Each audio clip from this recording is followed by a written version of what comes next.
Hello प्यारे बच्चों, welcome to physics solution point. Today we will discuss the question exercise of thermodynamics part third. In part second, we have discussed up to question number 26. Now, in this section, we will start from question number 27. Let's see.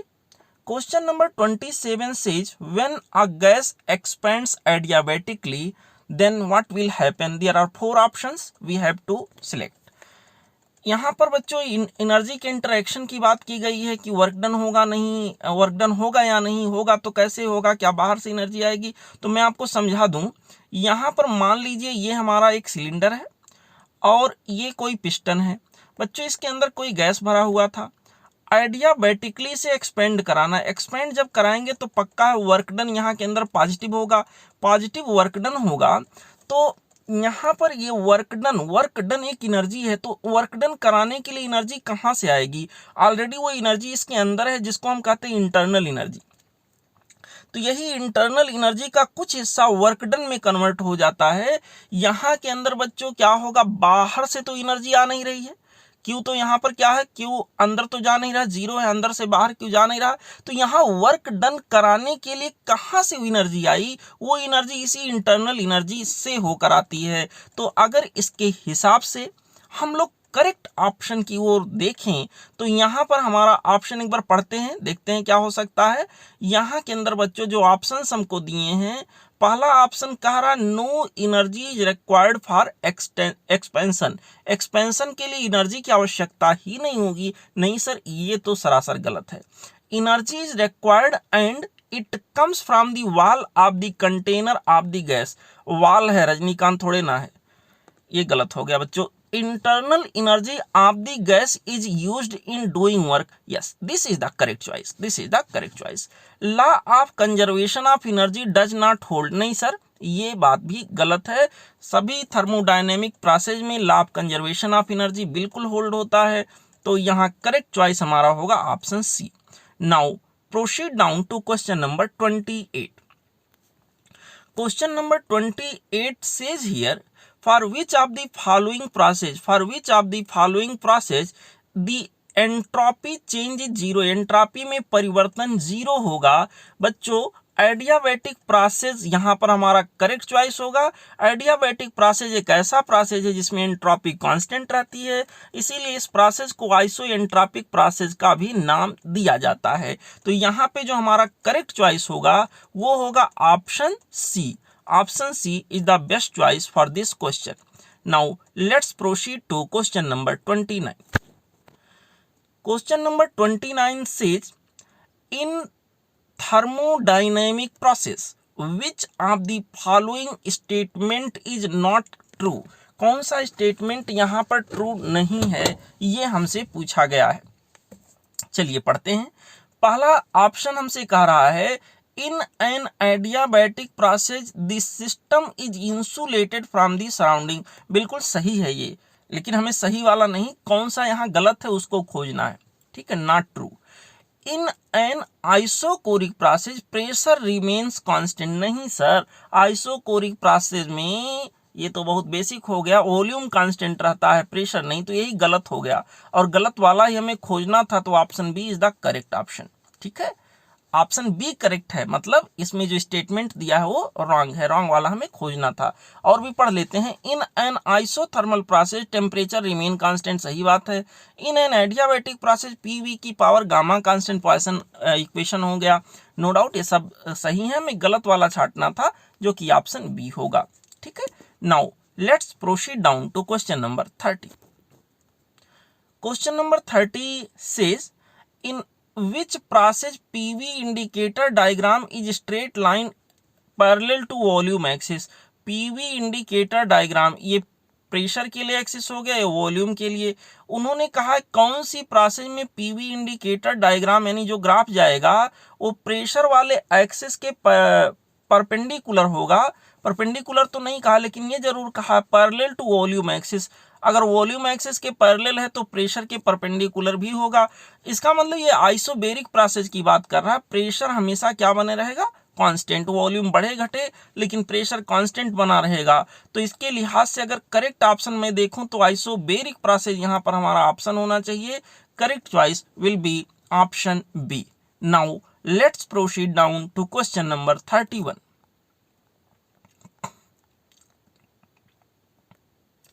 Question number 31 says here,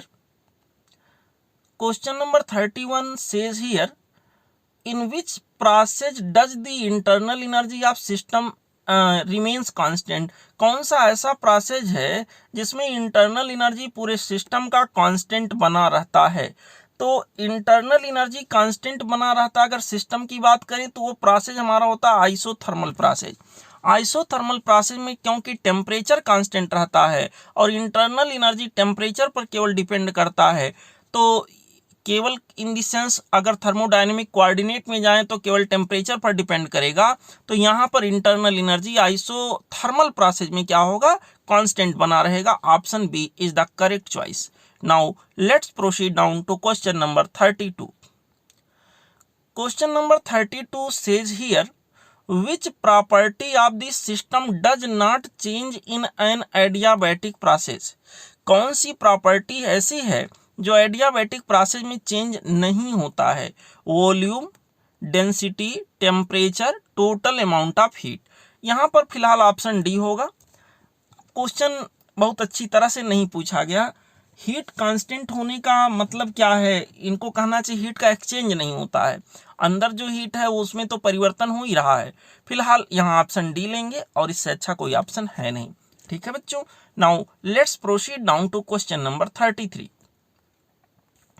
question number 33 is here, when an ideal gas in a cylinder was compressed isothermally, ideal gas is compressed isothermally by a piston, the work done on the gas was found to be this much. work done on the gas is found to be this much, यानी gas के ऊपर work done हुआ है। During this process about, इस process के about क्या होगा, heat energy system के बाहर जाएगा अंदर आएगा। ध्यान दीजिएगा यहाँ पे कहा गया है कि work on the gas is found to be, यानी वर्क जो हो रहा ऑन दी गैस हो रहा है, यानी पक्का हो कंप्रेशन का प्रोसेस रहा होगा। तो इसका सलूशन हम कुछ ऐसे देखेंगे। देखिए आपको मैं दिखा दूं इसका सलूशन। यहाँ अगले पेज पे आते हैं, यहाँ ये देखिए, यहाँ पर इसका सलूशन है आपके सामने। फर्स्ट लॉ ऑफ थर्मोडायनेमिक्स हमसे कहता है delta Q equal to delta U plus delta W. क्योंकि ये चेंज जो बताया गया सवाल में वो आइसोथर्मल है, इसलिए डेल्टा यू की वैल्यू 0 हो गया। तो delta Q equal to delta W, यानी delta Q heat exchange equal to work done हो गया। और वर्क डन की वैल्यू उन्होंने कहा है 1.5 इंटू 10 की पावर 4। ध्यान दीजिए शब्दों पर, उन्होंने कहा work done on the gas, लेकिन इस इक्वेशन में, ये फिजिक्स में जो इक्वेशन यूज होता है, इसमें जो डब्ल्यू लिखा हुआ है ये वर्क डन है बाय दी गैस। अगर on the gas work done इतना है तो by the gas work done negative of this होगा। ठीक है बच्चों, इसलिए यहाँ निगेटिव लगा दिया गया है। अच्छा, यहाँ के अंदर अब देखिए ध्यान से क्या कहानी बना कि डेल्टा क्यू की वैल्यू अगर हम लोगों को पता चला है तो डेल्टा क्यू का मतलब होता है Q final minus Q initial, Q final minus Q initial. ये देखिए यहाँ पर इसको मैंने लिखा हुआ इक्वल टू दिस मच, या इसी को उल्टा करेंगे Q initial minus Q final equal to this much. इसका मतलब हुआ Q initial minus Q final अगर पॉजिटिव वैल्यू आ रहा है, इसका मतलब क्यू इनिशियल क्यू फाइनल से ज्यादा होगा। उल्टा बोलें तो क्यू फाइनल क्यू इनिशियल से कम होगा। इसका मतलब जो इसके अंदर हीट एनर्जी थी सिस्टम के अंदर उसमें कमी आई हुई है। तो कितना जूल कमी आई हुई यहाँ मैंने देखिए निकाला हुआ है, दिस मच जूल, इतने जूल की कमी आई होगी। देखिए तो वही चीज यहाँ के अंदर लिखा हुआ है कि 1.5 इंटू 10 की power 4 joule of the heat energy, the same thing I have written over here. It means this much amount of heat energy will be escaped out from the system to the surrounding. और यहाँ जो option फिलहाल वो joule में नहीं बल्कि calorie में है, तो कैलोरी में चेंज कर लेते हैं। यहाँ पे जितना amount of heat energy escape हुआ है उसको कैलोरी में मैंने चेंज कर दिया, कैलोरी में चेंज किया, 4.2 से डिवाइड कर दिया, लगभग ये वाली वैल्यू आ गई 3.6 into 10⁻³ calorie of heat energy will be escaped out from the system to the surrounding. और इसके लिहाज से अगर ऑप्शन में जाकर आप खोजोगे तो यहाँ करेक्ट चॉइस आपको मिलेगा ऑप्शन ए। यहाँ आप देख लीजिए करेक्ट चॉइस जो यहाँ के अंदर आपको मिलेगा बेटा वो आपको मिलेगा ऑप्शन ए। देखिए 3.6 इंटू दिस मच, माफ करिएगा 3.6 into this much calorie of heat flowed out from the system. ठीक, now let's proceed down to question number 34. Question number 34 says 1 millimeter cube of gas is compressed at 1 atmospheric pressure and temperature from this to this. बहुत अच्छी बात है। What is the final pressure under the adiabatic condition? Adiabatic condition में final pressure क्या होगा? Initial और final temperature दिया हुआ है, ठीक है, और यहाँ एडियाबैटिक चेंज हुआ और शुरुआती प्रेशर भी 1 एटमॉस्फेरिक प्रेशर दिया गया है। तो फाइनल प्रेशर हमसे पूछा गया क्या है? हमें दो जानकारियां हैं, प्रेशर के बारे में जानकारी और टेम्परेचर के बारे में जानकारी है। एडियाबैटिक चेंज में अगर प्रेशर और टेम्परेचर के बारे में जानकारी दे दिया और दो पर्टिकुलर स्टेट की बात कर रहा है तो इसके लिए हम लोग आइडेंटिटी यूज करेंगे एडियाबैटिक प्रोसेस में, P की पावर 1 माइनस गामा, T की power gamma should be equal to constant in two particular states. पहले स्टेट में हमने लिखा P1 की पावर 1 माइनस गामा, T1 की power gamma equal to P2 की पावर 1 माइनस गामा, T2 की पावर गामा। अब बच्चों यहाँ P1 को लिखा गया 1 एटमॉस्फेरिक प्रेशर, जैसा कि सवाल के अंदर दिया गया है। 1 माइनस गामा की वैल्यू 1.5 और T1 की वैल्यू 300 केल्विन दिया गया है, रख दिया मैंने, गामा की वैल्यू रख दी। मतलब सभी चीज़ों की वैल्यू रख के जब हमने सॉल्व किया तो यहाँ पर सब कुछ मिला जुला करके पूरा सोल्यूशन आप लोग देख लीजिएगा पॉज करके। यहाँ पर सब मिला जुला करके जो हमारा आंसर हमें मिलेगा ये देखिए, सॉल्व करते गए और यहाँ हमें सब कुछ मिला जुला करके जो मिला P2 की वैल्यू यानी फाइनल प्रेशर 27 एटमॉस्फेरिक प्रेशर होगा और लगभग में अगर उसको न्यूटन पर मीटर स्क्वायर में बदलेंगे तो आ जाएगा 27 इंटू 10⁵ न्यूटन पर मीटर स्क्वायर। और इसके लिहाज से अगर ऑप्शन की तरफ हम देखें तो जाकर के वापस क्वेश्चन में आप देख सकते हैं ऑप्शन ये यहाँ के लिए करेक्ट होगा, ठीक है। Now let's proceed down to question number next one, that is the question number 35। Question number 35 says here, question number 35 says here,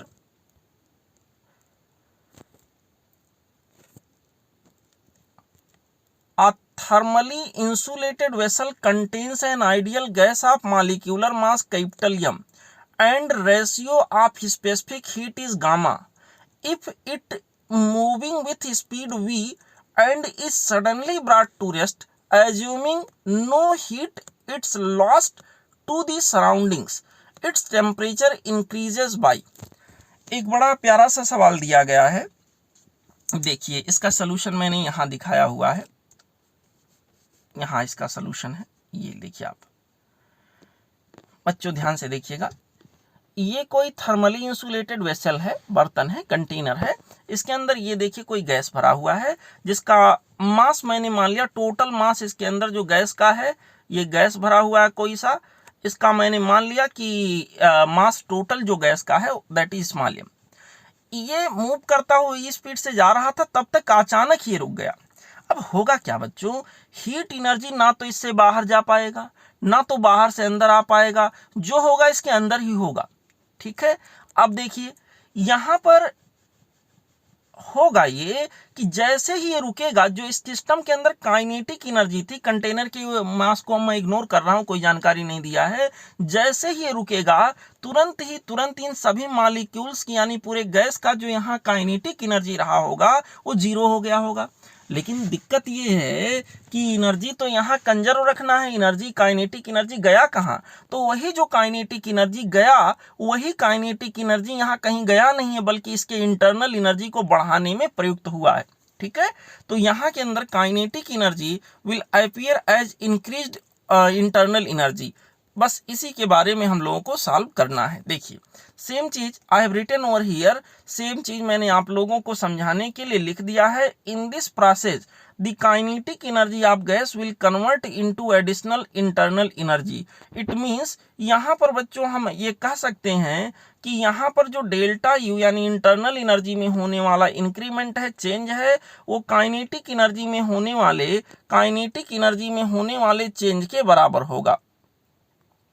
kinetic energy में होने वाले चेंज के बराबर होगा। एक मिनट जरा, ठीक है, यहाँ पर काइनेटिक एनर्जी में होने वाले चेंज के बराबर होगा। और काइनेटिक एनर्जी में तो पहले इतना काइनेटिक एनर्जी था, फिर क्या हो गया जीरो, तो इतना माइनस जीरो करेंगे, फिलहाल इतना ही लिख सकते हैं।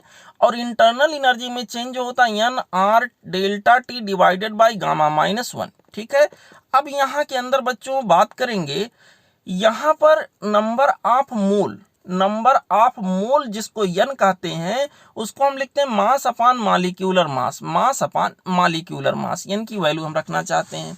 मास टोटल मैंने माना है गैस का स्मॉल एम, और मॉलिक्यूलर मास यहाँ सवाल के अंदर दिया है कैपिटल एम, तो यन की वैल्यू इतनी होगी। यानी टोटल मास जो स्मॉल एम मैंने माना है वो हो जाएगा small n into capital M. Capital M क्या है? मॉलिक्यूलर मास है। अब हम आगे बढ़ते हैं। जो ऊपर का ये इक्वेशन है इसके अंदर ना बच्चों मैं ये वाले यन की वैल्यू रखने जा रहा हूँ जो कि small n into capital M के बराबर होगा। तो देखिए कैसे रखते हैं। यहाँ पर सिचुएशन जो है हमने इन सब की वैल्यू रख दी, स्मॉल एन की वैल्यू रखेंगे या स्मॉल एम की वैल्यू रख लेंगे, स्मॉल एम की ही वैल्यू रख लेते हैं। इसकी ना रखकर यहीं पर रख देते हैं, कहीं भी एक जगह रखना था। तो स्मॉल एम की जगह हमारे पास आ जाएगा small n into capital M. Small n दोनों साइड से हो जाएगा कैंसिल। सॉल्व करेंगे तो डेल्टा टी की वैल्यू सब मिला जुला करके इतना आ जाएगा। ठीक है बच्चों, डेल्टा टी यानी टेम्परेचर में होने वाला परिवर्तन इतना आ गया। और इसके हिसाब से अगर ऑप्शन की ओर हम देखें तो करेक्ट चॉइस यहाँ पर जाएगा ऑप्शन डी। ठीक है, this is the solution of this particular question which was question number 35।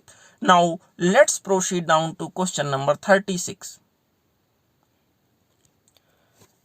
Question number 36 says here 5.6 liter of helium gas at STP is adiabatically compressed 2.7 litre. 5.6 litre वो initially था, adiabatic तरीके से compression हुआ है और final volume यहाँ पर 5.6 से घटकर 0.7 लीटर आ गया है। और 5.6 जो था वो एसटीपी पर था, यानी यहाँ पर 5.6 का मतलब 1/4 मोल रहा होगा, क्योंकि 22.4 लीटर एसटीपी पर 1 मोल के बराबर होता, तो उसका 1/4 है, यानी 1/4 मोल के बराबर होगा।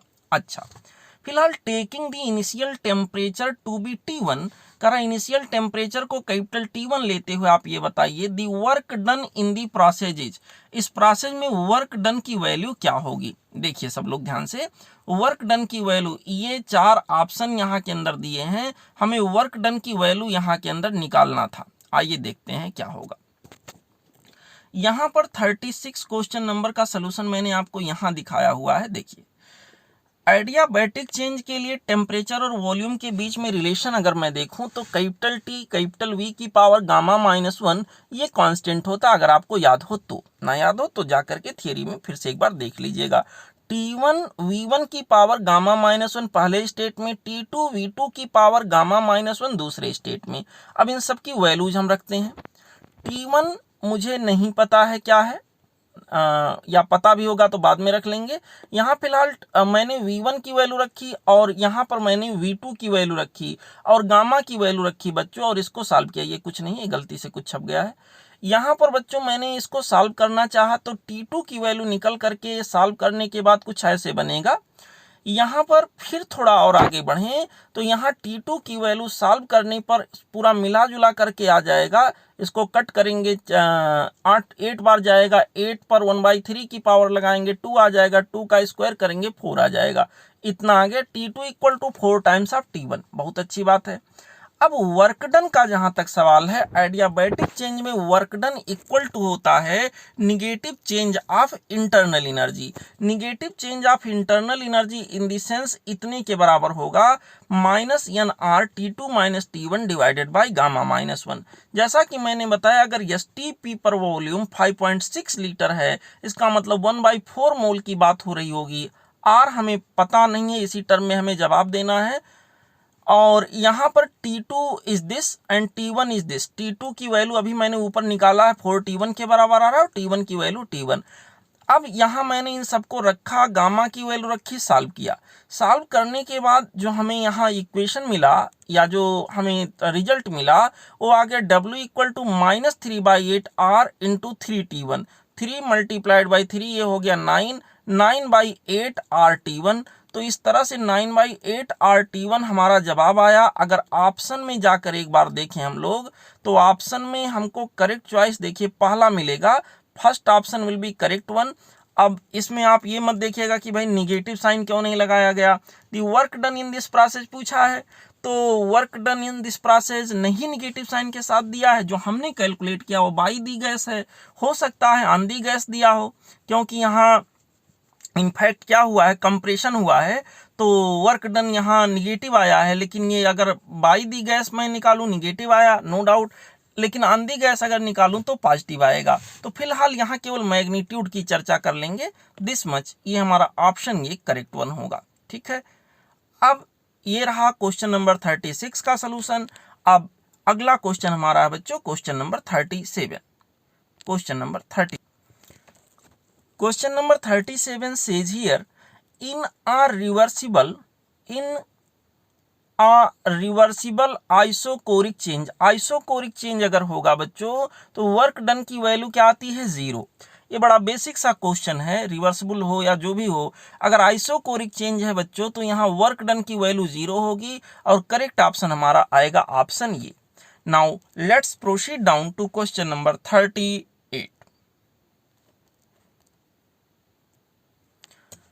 Question number 38 says, when 1 kg of ice at 0 degree C melts to water at 0 degree C, the resulting change in its entropy taking the latent heat of ice to be 80 calorie per gram। बच्चों देखो यहाँ एक simple सा सवाल दिया है कि अगर 1 किलोग्राम कोई आइस है 0 डिग्री सी पर था, मेल्ट होके वाटर बना, वो भी 0 डिग्री सी पर है, तो यहाँ केवल फेज चेंज हो रहा, टेम्परेचर चेंज नहीं हो रहा, मतलब लेटेंट हीट का कॉन्सेप्ट यहाँ आएगा। तो एंट्रॉपी में होने वाला परिवर्तन क्या होगा, बड़ा बेसिक सा क्वेश्चन है बच्चों। एंट्रॉपी में होने वाला परिवर्तन, एंट्रॉपी तो खुद में डिफाइंड नहीं बल्कि एंट्रॉपी में होने वाला परिवर्तन डिफाइंड है, जो कि कहता है delta Q by T. Delta Q यहाँ के अंदर हो जाएगा m इंटू एल, ठीक है। m 1 kg in the sense 1000 ग्राम होगा, एल यानी 80 कैलोरी पर ग्राम। तो यहाँ पर और टेम्परेचर कितने टेम्परेचर पर, रूम टेम्परेचर यहाँ दिया गया है 273। यहाँ पर बच्चों जो टेम्परेचर दिया गया एक बार देख लेते हैं। टेम्परेचर जो हमको दिया गया है वो 0 डिग्री सी, 0 डिग्री सी पर दोनों ही हैं, और 0 डिग्री सी का मतलब 273 केल्विन, ठीक है। यहाँ मैंने रख दिया, रखने के बाद सॉल्व किया बच्चों, लगभग हमारा आंसर आ जाएगा 293 कैलोरी पर ग्राम। और इसके लिहाज से अगर करेक्ट चॉइस हम देखेंगे तो ऑप्शन ये would be the correct choice for this particular question. Okay, option ये is the correct choice. Now let's proceed down to question number 39। Question number 39, question number 39 says here, a vessel containing 5 liters of gas at 0.8 em pressure is connected to an evacuated vessel of volume 3 liter. The resultant pressure inside will be, assuming whole volume to be isolated, whole system to be isolated. बच्चों यहाँ पर situation ऐसे है, free expansion type कुछ होगा। यहाँ पर situation ऐसे है कि एक कोई कंटेनर है, एक चैम्बर यहाँ मैं बीच में बना देता हूँ, इधर कोई गैस भरा हुआ है, और यहाँ गैस जो भरा वो 5 लीटर का है, और यहाँ खाली वाला जो वैक्यूम वाला पार्ट है वो 3 लीटर का है। तब तक पार्टीशन हटा दिया गया, मान लीजिए इसमें वो रिफाइज कर दें, तो यहाँ से गैस रेस करके डिफ्यूज हो करके इसमें जाएगा और पूरा ही स्थान यहाँ का घेर लेगा।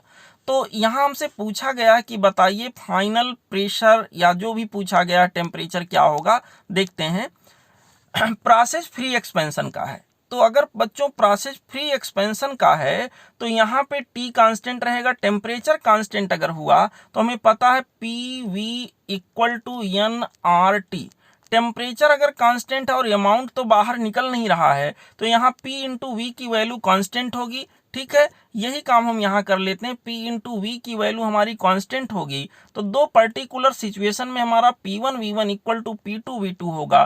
पहले पर्टिकुलर सिचुएशन में जो P1 की वैल्यू है दिया है 0.8 m और V1 की वैल्यू यहाँ के अंदर दिया गया है 5 लीटर, जो पहला वाला चैम्बर था।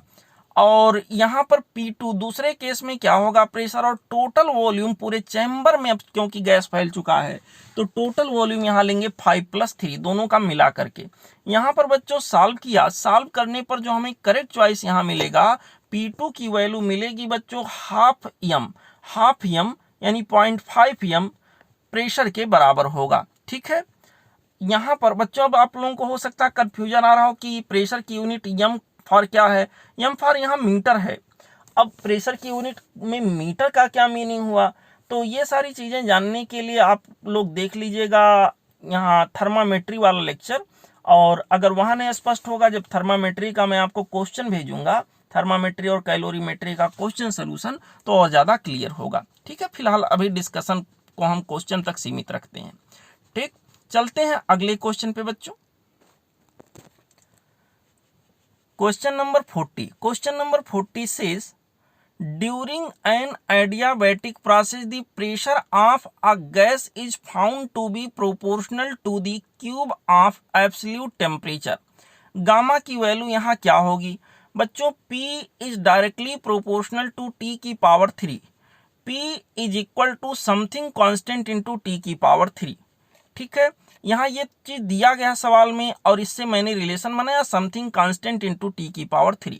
अच्छा, यहाँ के अंदर अब T को मैं लेफ्ट में लेके आऊं तो रिलेशन थोड़ा चेंज कुछ इस तरह का होगा, इस तरह का।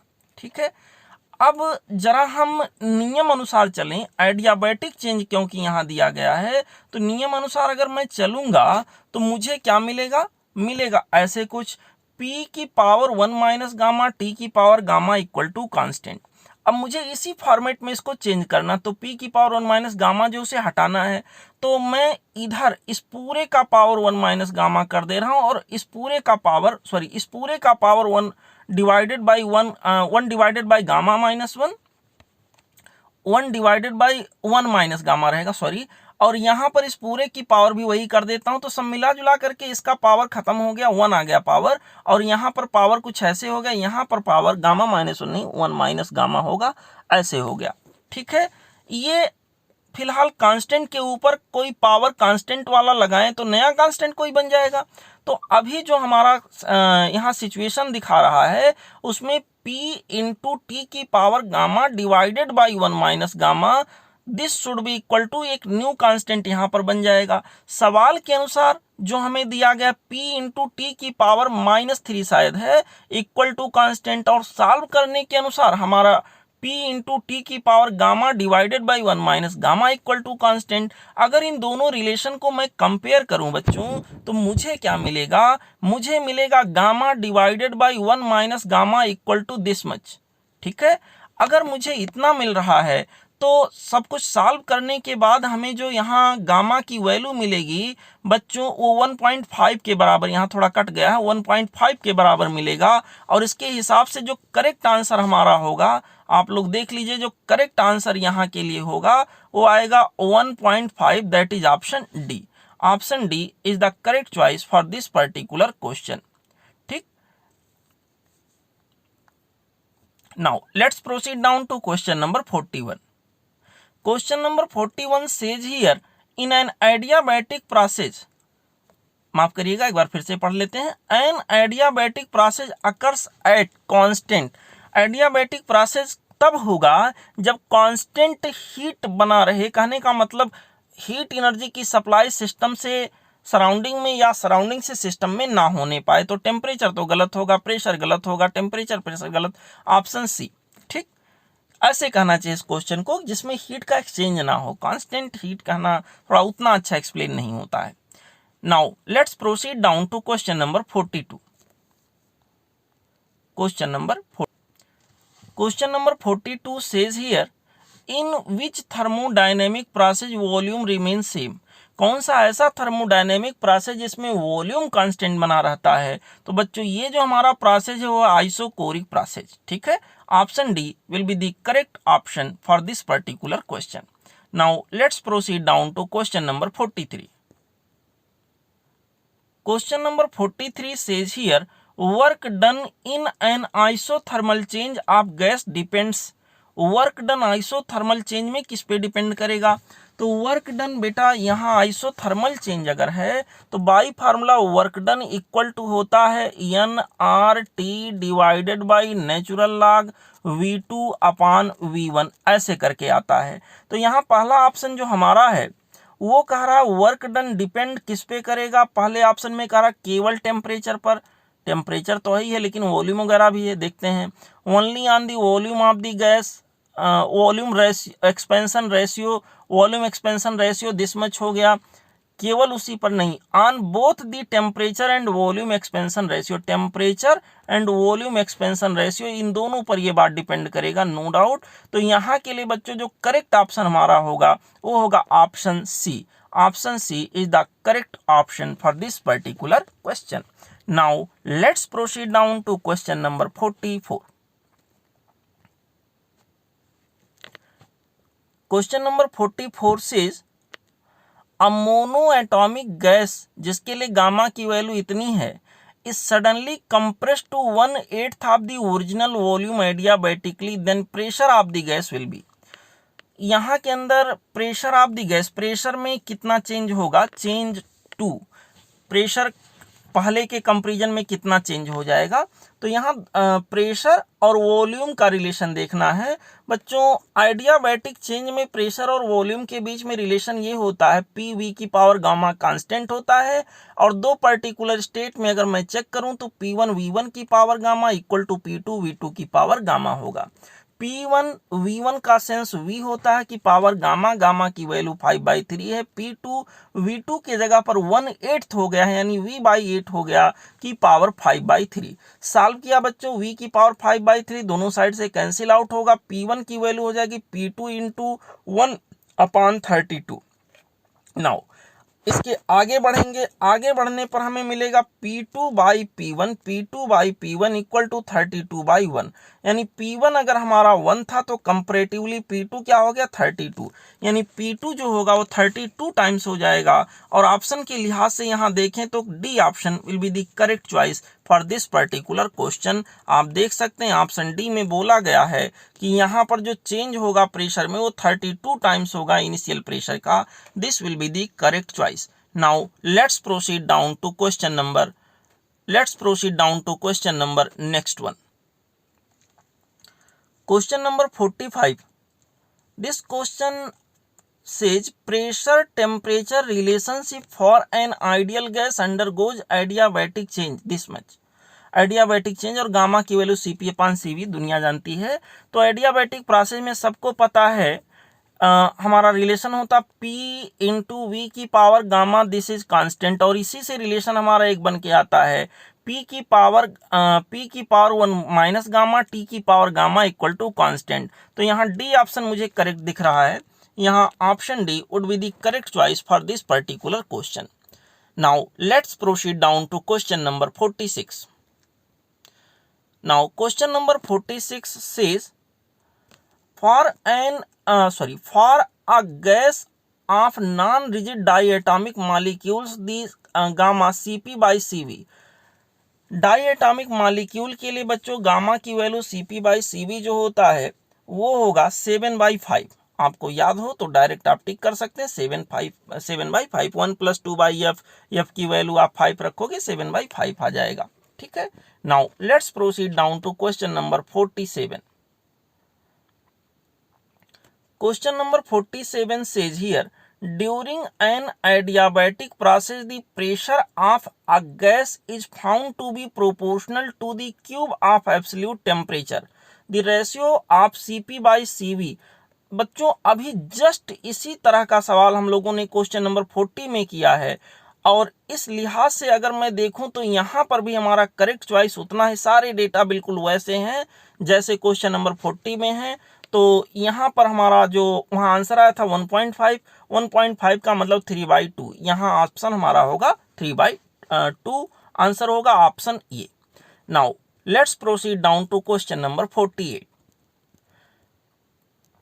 Question number 48 says here, initial pressure and volume of a gas are P and V respectively. P and V respectively, माफ करिएगा, this much यहाँ तक मैंने पढ़ा। First it expands isothermally to volume 4V। शुरुआत में जो प्रेशर है वो P है और वॉल्यूम V है। पहले उसमें एक्सपेंशन हुआ और एक्सपेंशन का जो तरीका था वो आइसोथर्मल तरीका था, और एक्सपेंशन हो करके वॉल्यूम V की बजाय क्या हो गया 4V। Then compressed and adiabatically to volume V, फिर से 4V से फिर से क्या हो गया V से क्या हुआ 4V, और 4V से क्या हो गया V। ये पहला वाला जो प्रोसेस था वो आइसोथर्मल था, अगला वाला जो प्रोसेस था वो कैसा था, वो यहाँ के अंदर एडियाबैटिक था। Final pressure of the gas का फाइनल प्रेशर यहाँ के अंदर क्या होगा, ये हमसे सवाल पूछा गया है। देखिए आप लोग यहाँ पर गैस का फाइनल प्रेशर क्या होगा, देखिए यहाँ मैंने इसको सॉल्व किया हुआ है। बच्चों पहले PV ये प्रेशर और वॉल्यूम है, मान लिया दूसरे स्टेट में पहुंचने पर ये हो गया यहाँ पर P2 V2, और V2 की वैल्यू 4V दिया है, P2 हमें पता नहीं है। फिर अगला चेंज जो हुआ एडियाबैटिक हुआ, उसमें फाइनल प्रेशर मान लिया P3 और फाइनल वॉल्यूम सवाल में दिया गया कितना आ गया V। तो पहले ये वाले चेंज की बात करेंगे, ये और B के बीच P1 V1 equal to P2 V2 लगाएं तो बच्चों यहाँ सारे डेटा रखने के बाद हमें क्या मिलेगा, सारे डेटा रखने के बाद हमें जो यहाँ पर तरीका मिलेगा वो कुछ ऐसे होगा। सॉल्व करने पर P2 की वैल्यू आ गया P/4। अब हम यही चेंज देखेंगे स्टेट B और C के बीच में, यानी कि जब एडियाबैटिक चेंज हुआ तो उस चेंज के दौरान दो स्टेट्स जो बने वहाँ पर क्या क्या पोजीशन होगा। बच्चों यहाँ एडियाबैटिक चेंज के केस में हम लोग लगाएंगे P2 V2 की power gamma equal to P3 V3 की पावर गामा। P2 हमने अभी अभी कैलकुलेट किया P/4 आ चुका है। V2 जो यहाँ के अंदर अभी हम लोगों ने देखा था सवाल में दिया था 4V था, और P3 हमें पता नहीं है, पता करना है, और फाइनल वॉल्यूम फिर से V के बराबर हो गया। ये पूरा कैलकुलेशन हम लोग करेंगे, और कैलकुलेशन करने के बाद जो हमें यहाँ फाइनल आंसर मिलेगा उसमें होगा P3 इक्वल टू 2P। ठीक है बच्चों, और इसके लिहाज से अगर करेक्ट ऑप्शन की ओर हम देखें सवाल में ही वापस जाकर, तो यहाँ ऑप्शन हमें मिलेगा option B. This was the solution for the question number 48. Now let's proceed down to question number 49. Question number 49 says an ideal gas compressed to half of its volume by means of several processes. Which of the process results in maximum work done on the gas? देखो बच्चों compression की बात हो रही, volume को half करने की बात की जा रही है, तो मैं समझा रहा हूँ यहाँ ध्यान से समझिए। सपोज करिए ये प्रेशर का एक्सेस हो, सपोज करिए बच्चों ये वॉल्यूम का एक्सेस हो। मान लीजिए किसी पर्टिकुलर स्टेट में हमारा गैस है। अब यहाँ पर इस समय वॉल्यूम मान लीजिए वॉल्यूम इसके करस्पॉन्डिंग जो है V है, हमें वॉल्यूम कितना करना V/2 करना है। तो यहाँ एक बार मैं कंप्रेशन कराऊंगा आइसोबेरिक प्रोसेस से होते हुए, प्रेशर कांस्टेंट रहेगा, इसी वॉल्यूम तक मुझे पहुँचाना है। एक बार मैं कंप्रेशन कराऊंगा बच्चों ऐसे आइसोथर्मल प्रोसेस में, और एक बार कराऊंगा एडियाबैटिक प्रोसेस में। ध्यान रहे अगर यहाँ पर कंप्रेशन की बजाय एक्सपेंशन का प्रोसेस होता तो एक्सपेंशन के केस में एडियाबैटिक वाला कर्व नीचे आता है और आइसोथर्मल वाला ऊपर जाता है, लेकिन यहाँ पर सिचुएशन थोड़ा हटके होगा।